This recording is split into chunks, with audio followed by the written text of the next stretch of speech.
आप सबको जय मसीह की। मैं फिर परमेश्वर का धन्यवाद करती हूँ कि परमेश्वर ने इतना सुंदर दिन दिया और पूरा जनवरी परमेश्वर ने संभाल के रखा और फरवरी महीना में परमेश्वर ने प्रवेश करने के लिए सहायता मदद करी। बहुत से लोग हैं जो ये दिन नहीं देख पाए, लेकिन हम जीवित हैं, तो इसके लिए परमेश्वर का धन्यवाद करें। कभी कभी हम सोचते हैं कि हम किस लिए धन्यवाद करें, सब कुछ तो परमेश्वर ने हमें दिया है। नहीं, हमें हर चीज़ के लिए जो दिया है उसके लिए भी धन्यवाद करें। अगर आप एक अच्छे घर में रहते हैं, आपके पास अच्छे गाड़ियाँ हैं, या आपके पास जो कुछ भी है इवन, तो हर चीज़ के लिए धन्यवाद करें। सबसे बड़ा आपके जीवन को परमेश्वर ने बचा के रखा, उसके लिए परमेश्वर को रोज़ धन्यवाद दें कि परमेश्वर आपने हमारे जीवन को बचा के रखा। अगर हमारा जीवन ही नहीं रहेगा तो हम गाड़ी, घर, इन सब का क्या करेंगे। तो हमें सबसे पहले अपने जीवन के लिए धन्यवाद चढ़ाना है परमेश्वर का। और मेरी आप सबसे यही रिक्वेस्ट है कि प्लीज़ आप लोग जितने भी मेरे मसीह भाई बहन हैं, आप सब लोग प्रार्थना करें उन सारे बच्चों के लिए जिनके एग्ज़ाम अभी शुरू होने वाले हैं। 9th क्लास हो, चाहे 10th हो, चाहे 5th क्लास हो, आप सारे बच्चों के लिए प्रार्थना करें। बहुत ज़्यादा बर्डन हो रहा है बच्चों के ऊपर, तो प्लीज़ आप लोग प्रार्थना करें कि परमेश्वर उनको एग्ज़ाम देने में सहायता और मदद करे, क्योंकि हमारा कर्तव्य है कि हमें प्रार्थना करना है ना। जब हम प्रार्थना करेंगे तो परमेश्वर कार्य करना शुरू करेगा। ठीक है, तो हमें मिलके सबको प्रार्थना करना है और जवान बच्चों के लिए खासकर प्रार्थना करना है, और बुज़ुर्ग लोग हैं उनके लिए प्रार्थना करना है, और अपने देश के लिए प्रार्थना करना है, देश में हमारी शांति बनी रहे। मतलब जब हम व्यक्तिगत प्रार्थना करते हैं तो हम सारे विषयों को याद करें। और हम जब देख रहे हैं कि जगह जगह में इतनी परेशानियां हो रही है, बहुत प्रॉब्लमें हो रही है, तो हमें उन जगहों के लिए भी प्रार्थना करना है। देखिए, अगर हम प्रार्थना नहीं करेंगे तो परमेश्वर कैसे कार्य करेगा, है ना। कभी कभी हमारी प्रार्थना को तुरंत प्रभु सुन लेता है, तो हमें हर चीज़ के लिए प्रार्थना करनी है। हर चीज़ यानी कि हर जगह जिसको आप नहीं जानते, जो आपके आस पड़ोस है, आप देख रहे बीमार है, परेशानी में, वो आपको नहीं जानते, कोई बात नहीं, लेकिन आप परमेश्वर को जानते हैं। आपको पता है जब हम प्रार्थना करेंगे तो परमेश्वर उन्हें छुटकारा देगा। जब परमेश्वर का आगमन होगा तो वो लोग भी आपके साथ खड़े होंगे, तब हमें पता चलेगा हाँ परमेश्वर, हमने इनके लिए भी प्रार्थना करी थी। देखिए, मैं कहीं भी जाती हूँ, या हॉस्पिटल हो गया या कहीं भी मैं जाती हूँ, तो मैं परमेश्वर के बारे में ज़रूर बताती हूँ, और सबसे पहले मैं अपनी गवाही को शेयर करती हूँ उनके साथ, है ना। तो आप कहीं भी जाए, किसी से भी मिले, तो परमेश्वर ने आपको जो काम सौंपा है उसको आपको करना है, परमेश्वर के बारे में उनको बताना। अगर आप नहीं बताएंगे तो कौन बताएगा। तो परमेश्वर ने हमें चुन के अलग करा इस कार्य के लिए, ताकि हम परमेश्वर के काम को कर सके, उसकी सेवा को बढ़ा सके, है ना। तो हम पढ़ेंगे मत्ती 5 उसका 3 से हम लोग पढ़ेंगे। धन्य है वे जो मन के दीन है, क्योंकि स्वर्ग का राज्य उन्हीं का है। धन्य है वे जो शोक करते हैं, क्योंकि वे शांति पाएंगे। धन्य है वे जो नरम है, क्योंकि वे पृथ्वी के अधिकारी होंगे। धन्य है वे जो धार्मिकता के भूखे और प्यासे हैं, क्योंकि वे तृप्त किए जाएंगे। धन्य है वे जो दयावंत है, क्योंकि उन पर दया की जाएगी। धन्य है वे जो जिनके मन शुद्ध है, क्योंकि वे परमेश्वर को देखेंगे। धन्य है वे जो मेल कराने वाले हैं, क्योंकि वे परमेश्वर के पुत्र कहलाएंगे। धन्य है वे जो धार्मिकता के कारण सताए जाते हैं, क्योंकि स्वर्ग का राज्य उन्हीं का है।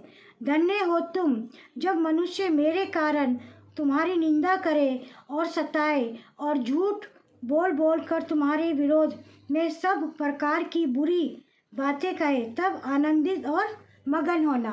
परमेश्वर का इस सुंदर वचन पढ़े जाने पे हमें बहुत आशीष मिले। सच में धन्य है वे जो मन के दीन है। हमें मन के दीन होके रहना है ना। दीनता दिखानी है हर जगह में, जहाँ पे हम देख रहे हैं कि लोग हमारे पर चढ़ाई कर रहे हैं, या हमें दीनता दिखानी है। हमें अपने आप को सुनने बनाना है। जब हम अपने आप को सुनने बनाएंगे, बच्चा होता है ना, एक छोटा बच्चा, वो कैसा होता है, उसको कुछ नहीं पता होता, चाहे आप उसको मार लो, पीट लो, चाहे आप उसको खाना भी मत दो, लेकिन फिर भी वो बच्चा कितना दीन होता है। इससे पता चलता है कि वो सच में बच्चा है ना। तो हमें भी ऐसे रहना है। धन्य है वे जो शोक करते, क्योंकि वे शांति पाएंगे। हम लोग शोक कर रहे हैं, हम लोग अभी जो कुछ भी हमारे जीवन से गुजर रहा है, तो हम स्वर्ग में शांति पाएंगे, है ना। लाजर देखो कितना दुखी था, उसके शरीर में फोड़े फुंसियाँ भी थी, और वो एक दरबार पे बिठाया जाया करता था, जहाँ पे वो राजा का खाना गिरता था, उसका खाना खाया करता था वो। लेकिन एक दिन वो लाजर भी मर गया और वो राजा भी मर गया, है ना। तो जो लाजर था वो इब्राहिम की सीधा गोद में गया। क्या उसे पता था? नहीं। उसने इतना दुख उठाया इस पृथ्वी में लेके, लेकिन जिसने इतना सुख उठाया, इतना राजा था, वो कहाँ गया? वो जलती हुई आग में गया, है ना। धन्य है वे जो धार्मिकता के भूखे और प्यासे हैं, क्योंकि वे तृप्त किए जाएंगे। धन्य है वो जो धार्मिकता के भूखे। हमें भूख और प्यास रखनी है अपने जीवन में। जैसे प्यास लगती है हम पानी पीते हैं, भूख लगती है तो हम खाना खाते हैं, ऐसी हमें धार्मिकता की भूख और प्यास होनी चाहिए हमारे अंदर। जब हमारे अंदर भूख और प्यास होगी तभी हम उस चीज़ को पा सकते हैं, है ना। यही परमेश्वर का वचन कहता है कि हमें दयावंत बनना है। जब हम दयावंत बनेंगे, हमें लोगों के ऊपर दया करनी है। जब हमारे अंदर दया की आत्मा आएगी, दीनता की आत्मा आएगी, मेल कराने वाली, अगर हम देख रहे हैं कि कोई घर टूटने वाला है या किसी घर में कोई प्रॉब्लम हो रही है, तो हमें जाके उनका फ़ायदा नहीं उठाना है ना। हमें जाके वहाँ पे क्या करना है, उनका मेल कराना है, मेल मिलाप कराना। अगर आप उनसे नहीं बोल सकते तो आप उनके लिए प्रार्थना कर सकते हैं, है ना। तो हमें क्या करना है, हम दीनता के साथ रहना है, दया के साथ रहना है और नम्रता के साथ रहना है। अपने आप को सुनने बना के रहना है। जब हम अपने आप को सुनने बनाते हैं तब परमेश्वर बहुत खुश होता है। जब हम प्राउडनेस करते हैं, अरे अब मेरे जैसा कोई प्रार्थना नहीं कर सकता, मेरे जैसा कोई आराधना नहीं कर सकता, जब ऐसा प्राउडनेस हमारे अंदर आता है तो उससे परमेश्वर की आत्मा को भी दुख होता है। चाहे हम जितना भी अभिषेक से भरे हो, चाहे हम जितना भी परमेश्वर के वरदानों से भरे हो, फिर भी हमें अपने आप को दीन रखना है। जब हम अपने आप को दीन रखते हैं तो परमेश्वर का कार्य हमारे अंदर होना शुरू हो जाता है। तो यही है कि हमें भूख और प्यास होनी चाहिए हमारे अंदर कि कहाँ जाऊँ मैं सेवा करने, किसको मैं परमेश्वर के बारे में बताऊँ। देखिए बहुत से लोग हैं दुनिया में जो अभी तक परमेश्वर को नहीं जानते, और बहुत से लोग ऐसे हैं जो जान के भी पीछे हट गए, है ना। तो यही है कि बहुत सी दिक्कतें हमारे जीवन में आती है, लेकिन धन्य है वो लोग जो प्रभु में बने रहते हैं। हमारे जीवन में भी बहुत दिक्कत आई, लेकिन मैंने परमेश्वर को नहीं छोड़ा। बहुत दिक्कतें आई, बहुत परेशानियां आई, बहुत सी दिक्कतें, ऐसी दिक्कतें आई, लेकिन मैंने परमेश्वर को नहीं छोड़ा। मैं परमेश्वर पे बनी रही। भले मेरे बच्चे प्रार्थना नहीं करते, मेरे हस्बैंड कभी कभी प्रार्थना, लेकिन मैं मजबूत बनी भी हूँ। अगर मैं भी मजबूत नहीं बनूँगी, मैं भी प्रार्थना करना, वचन पढ़ना छोड़ दूँगी, तो शैतान तो हमें तोड़ डालेगा, फाड़ डालेगा, ख़त्म ही कर देगा बिल्कुल। तो अगर आप देख रहे हैं आपके घर की परिस्थितियाँ बदल रही है या कुछ चेंज हो रहा है, तो आपको नहीं बदलना, आपको प्रार्थना करना है। परमेश्वर ने आपको अधिकार दिया है प्रार्थना करने का, कि जब तू प्रार्थना करेगी मैं बड़े बड़े काम तेरे बीच में करूँगा, तेरे बीच में से रोग को दूर करूँगा, है ना। तो हमें परमेश्वर के वचन को नहीं भूलना, क्योंकि परमेश्वर का वचन कहता है मत डर क्योंकि मैं तेरे साथ हूँ। जब परमेश्वर का वचन ऐसा बोलता है तो हमें डरना नहीं चाहिए, हमें उस चीज़ का सामना करना चाहिए हिम्मत के साथ, बड़े बलवान के साथ हमें उस परमेश्वर का सामना करना। जब हम उस चीज़ का सामना करते हैं तब परमेश्वर हमसे पहले आगे खड़ा होता है हमारे, और वो हमारी जो परिस्थितियाँ हैं, बीमारियाँ हैं, गरीबियाँ हैं, जो भी प्रॉब्लम हमारे जीवन में चल रहा है, वो सब को परमेश्वर ख़त्म कर देता है। लेकिन वो जब ही ख़त्म होगा जब आप मजबूत बने हैं। जब आप ही मजबूत नहीं होंगे तो आपके जीवन में कार्य कैसा होगा। तो यही है कि हमें मजबूत रहना है, एकदम मजबूत खंबे की तरह मजबूत रहना है। जैसे चैन होती है ना, चैन, लोहे की चैन, आप उसको लपेट दो और जितनी भी कोशिश कर लो आप उसे नहीं तोड़ सकते हो। रस्सी तोड़ सकते हो लेकिन उस चैन को नहीं तोड़ सकते हो, है ना। तो यही है, हमें उस चैन की तरह मजबूत रहना है परमेश्वर पे, कि जब तक परमेश्वर तेरा आगमन नहीं होगा मैं ऐसे ही मजबूत रहूँगी, तेरे वचन को फैलाती रहूँगी, तेरे कार्य को करती रहूँगी मैं। तो मैं उस परमेश्वर का धन्यवाद चढ़ाती हूँ कि परमेश्वर ने हमारे जीवन में बहुत बड़े बड़े काम किए।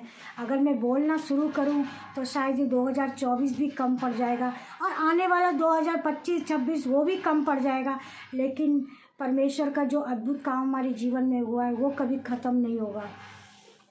तो यही है कि अपनी गवाही को जीवित रखें और लोगों के पास जाएं, आप अपने बारे में बताएं, आपके साथ जो हुआ है आप वो बता सकते हैं एटलीस्ट। और मैं परमेश्वर का धन्यवाद करती हूँ। जब हम मसीह को नहीं जानते थे, हम लोग बिल्कुल मसीह को नहीं जानते थे उस समय 2000 में हम लोग टीवी देख रहे थे। तो टीवी, मेरी मम्मी टीवी देख रही थी तो वो चैनल चेंज कर रही थी। चैनल चेंज करते करते उसमें जीसस की मूवी आ रही थी। उस समय हम बिल्कुल मसीह को नहीं जानते थे, एक राई के दाने के बराबर भी हमें मसीह के बारे में कुछ नहीं पता था। तो चैनल चेंज करते करते उसमें लास्ट सीन आ रहा था जीसस का, जो उसको क्रूस में चढ़ाया जा रहा था, मारा जा रहा था, सिरका पिलाया जा रहा था, कांटों का मुकुट उनके सर में गाड़ा, हाथों में कीलें गाड़ी जा रही थी। तो उन्होंने वो टीवी का पिक्चर देख के उन्होंने कहा, वो इतनी, मेरी मम्मी जो है बहुत पूजा पाठ करती थी, बहुत ज़्यादा, मतलब समझ लीजिए कि सुबह 4 बजे उठ के उनको शुरू कर देती थी सब कुछ। वो जब उन्होंने वो पिक्चर देखी, उन्होंने लास्ट का सीन देखा तो उन्होंने कहा, आज से आप जो कोई भी हो मेरे को नहीं पता, लेकिन आज से मैं आपके पीछे ही चलूँगी, मैं आपको ही मानूंगी और मैं आपकी ही आराधना करूंगी।